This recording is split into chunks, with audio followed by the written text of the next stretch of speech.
സഭയിൽ പണിയെടുക്കാതെ റോഡിന് വേണ്ടി തിളച്ച മാത്യുവിനെ നായയുടെ വാൽ കുഴലിലിടും പോലെ ഒന്ന് കുഴലിലിട്ട് മന്ത്രി PA മുഹമ്മദ് റിയാസ് പുറത്തെടുത്തിട്ടുണ്ട്.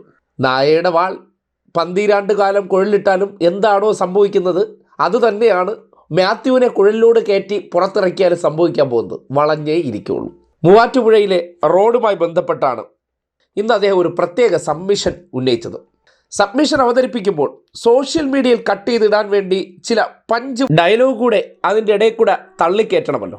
അങ്ങനെയാണ് ഒരു മര്യാദക്കേട് എന്ന ഒരു പഞ്ച് ഡയലോഗ് വച്ചങ്ങ് കീച്ചിയത്.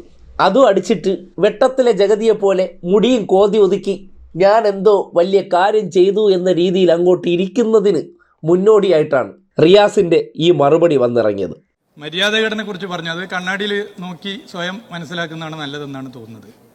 മര്യാദകേട് കാണിക്കുന്ന ഒരു സർക്കാർ ഉദ്യോഗസ്ഥരോ അല്ല നിലവിലുള്ളത്. ഏതെങ്കിലും ഉദ്യോഗസ്ഥർ അങ്ങനെ ഉണ്ടെങ്കിൽ അവരെ തിരുത്തും, ഒരു സംശയമില്ല, തിരുത്തി മുന്നോട്ട് പോകുന്നുള്ളതാണ് സഭയോട് പറയുന്നത്. ഇതിൽ പരിപൂർണമായി ഇതിനെ അഭിനന്ദിക്കേണ്ടത് കോതമംഗലം MLA ആണ്. അദ്ദേഹം ശ്രീ ആന്റണി ജോണിന്റെ തുടർച്ചയായ ഇടപെടലാണ്. അങ്ങനെ ഒരു MLA ഇതിനു വേണ്ടി മാത്രം സമയം ചെലവഴിച്ച്